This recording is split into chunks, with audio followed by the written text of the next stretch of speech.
আসসালামু আলাইকুম everyone, welcome to my Fiji island blog day 2। এখানে আজকে আমরা বলবো যে আমরা ডে 2তে কোথায় থেকেছিলাম অ্যান্ড কী কী করেছি এবং কস্টিং কেমন ছিল।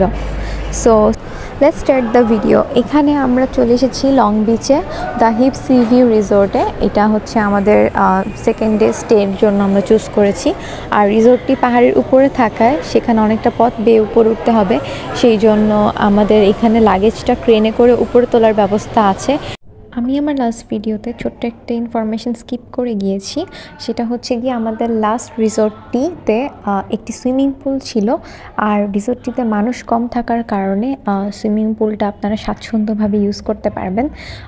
প্রাইভেসি নিয়ে আই থিঙ্ক কোনো প্রবলেম হবে না।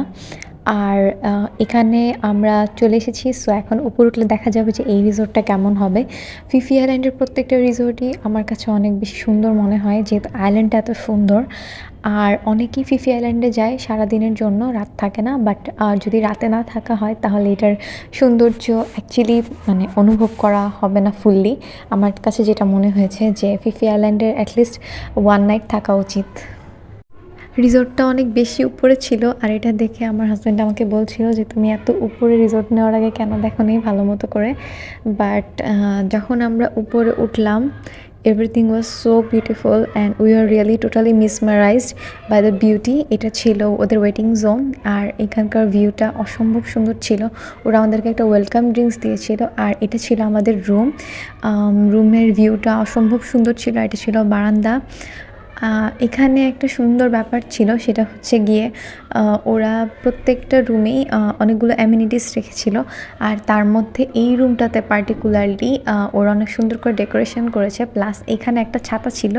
এই ছাতাটা হচ্ছে গিয়ে, যেহেতু থাইল্যান্ডে অনেক বৃষ্টি হয়, সেই জন্য ওরা ওদের গেস্টদের কথা মাথায় রেখে এই কাজটা করেছে, আর যেটা খুবই একটা ইউনিক কনসেপ্ট ছিল।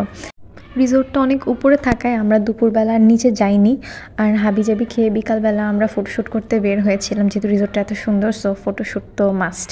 এরপর আমরা রাতে ডিনার করতে বের হয়েছিলাম। আর হচ্ছে গিয়ে এখানে একটা রেস্টুরেন্টে চলে এসেছিলাম, যেটা কিনা প্যারাডাইজ রিসোর্ট ছিল। আর রেস্টুরেন্টটা অনেক বেশি সুন্দর ছিল, এনভায়রনমেন্ট সব কিছু। সমুদ্রের পাশে বসে ডিনার করতে অনেক ভালো লেগেছে। আর এটা ছিল সকালবেলার ব্রেকফাস্টের টাইমে।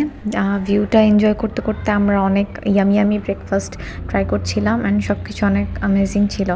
এরপর পরের দিন সকালবেলা আমরা বের হয়ে পড়েছিলাম 11টার সময় চেক আউট।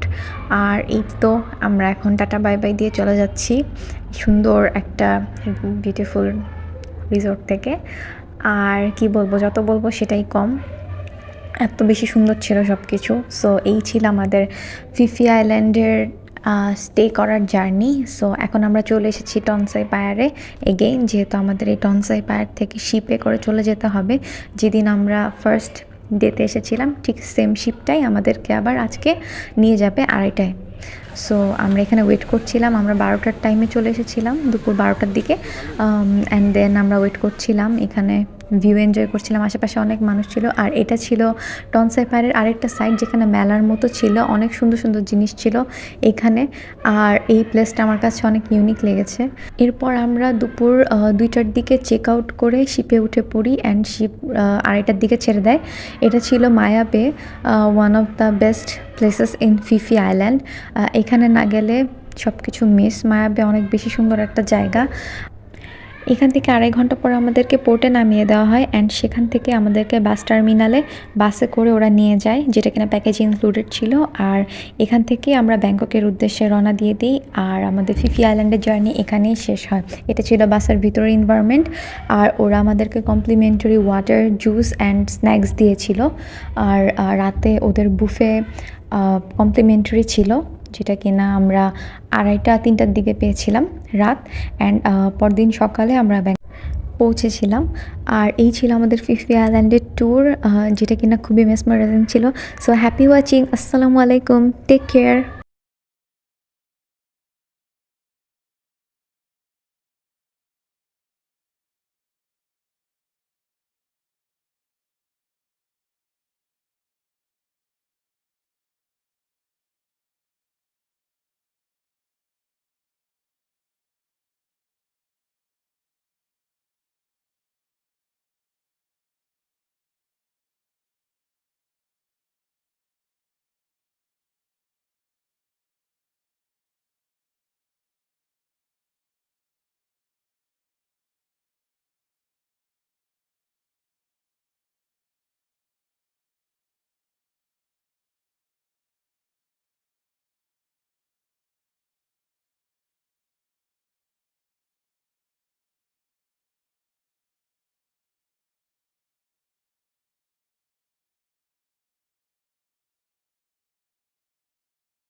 এরপর আমরা টনসাই পার্ক থেকে রওনা দিয়ে দিই লং বিচের উদ্দেশ্যে। এখানে আমরা খুবই এনজয় করছিলাম, যেহেতু সমুদ্রের ঢেউ অনেক বেশি ছিল আর লং টেল বোটে এটা অনেক বেশি ফিল হয়। সো এক আইল্যান্ড থেকে অন্য আইল্যান্ডে যাওয়ার পথে long tail BOT is good and fun. But যারা ফুকেট থেকে লং টেল বোটে করে ফিফি আইল্যান্ডে যেতে চান, ইটস রিস্কি অ্যান্ড সবার এই জার্নিটা ভালো লাগে না। কেউ কেউ সিক ফিল করে। সো ইটস বেটার যে আমরা ফুকেট থেকে ফিফি আইল্যান্ডে শিপে যাই, অ্যান্ড এক আইল্যান্ড থেকে অন্য আইল্যান্ডে যাওয়ার পথে আমরা লং টেল বোট ইউজ করতে পারি। সেটা অনেক ফান।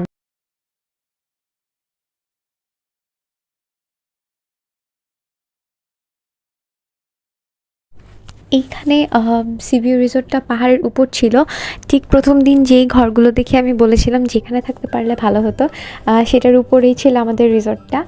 আর এই জিনিসটা আমাদের কাছে খুবই ইন্টারেস্টিং লেগেছে, কারণ আমরা এর আগে জানতাম না যে আমাদের রিসোর্টটা আবার এখানেই আসতে হবে আমাদেরকে। আর আমাদের রিসোর্টটা সেই পাহাড়ের ঘরগুলোর পিছনে। এরপর এখানে ক্রেন দিয়ে আমাদের লাগেজগুলো উঠানো হচ্ছিল, যেহেতু লাগেজ ক্যারি করে এত উপরে ওঠা একটু কষ্টকর। আর আমার হাজব্যান্ড অনেক প্যানিকড হচ্ছিল যে এত উপরে আমরা সিঁড়ি বেয়ে কীভাবে উঠবো, আর আমাদের পুরো জার্নিটাই নষ্ট হয়ে যাবে, পুরো মজাটাই নষ্ট হয়ে যাবে জার্নি করতে করতে। আর এরপর এত উপরে হেঁটে উঠতে উঠতে এরপর সে খুবই বিরক্ত হয়ে উপরে দেখছি। এরপর আমরা অনেক কষ্ট করে উপরে উঠছিলাম, আর ওঠার পর মনে হচ্ছিল যে এই কষ্টটা করা সার্থক, কারণ ভিউটা খুবই সুন্দর ছিল। এই যে ভিউ, আর এটা ছিল ওদের ওয়েটিং জোন। এরপর এটা হচ্ছে আমাদের রুম। এখানে কমপ্লিমেন্টারি পানি ছিল, কফি ছিল, আর অ্যাজ ইউজুয়াল হেয়ার ড্রায়ার ছিল। এরপর এটা ছিল আমাদের ব্যালকনি আর উইন্ডোর ভিউ, যেটা কিনা খুবই মেসমারাইজিং ছিল। আর এখানে ওরা খুব সুন্দর করে বেডের উপর টাওয়েলগুলো ডেকোরেট করে রেখেছিল।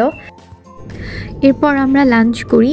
লাঞ্চ করার পর আমরা বিকালে বের হয়ে আমাদের এই মোমেন্টসগুলো ক্যাপচার করার চেষ্টা করি, আর এখানে আমাদের একটা ভালো টাইম যায়। এরপর আমরা সন্ধ্যার পর একবার ডিনারের উদ্দেশ্যে বের হই, ডিনার করে আবার একটু ঘোরাঘুরি করে হোটেলে চলে আসি। এরপর সকালে আমাদের একটা কমপ্লিমেন্টারি ব্রেকফাস্ট ছিল। সো আমরা সকালবেলা এই সুন্দর ভিউটা এনজয় করতে করতে ব্রেকফাস্ট করি। এই প্লেসটাতে না গেলে অ্যাকচুয়ালি বোঝা যাবে না যে এই ফিলটা কেমন। খুবই খুবই খুবই অসাধারণ লাগছিল ভিউটা। আর এরপর আমরা 11টার সময় চেক আউট করে ফেলি। এখান থেকে আমাদের ড্রপ আপ সার্ভিসটা ফ্রি ছিল। সো ওরা আমাদেরকে এখন আবার টনসে পাড়ে নিয়ে যাচ্ছিল। টনসে পাড় থেকে আমরা শিপে করে আবার ফুকেট যাব।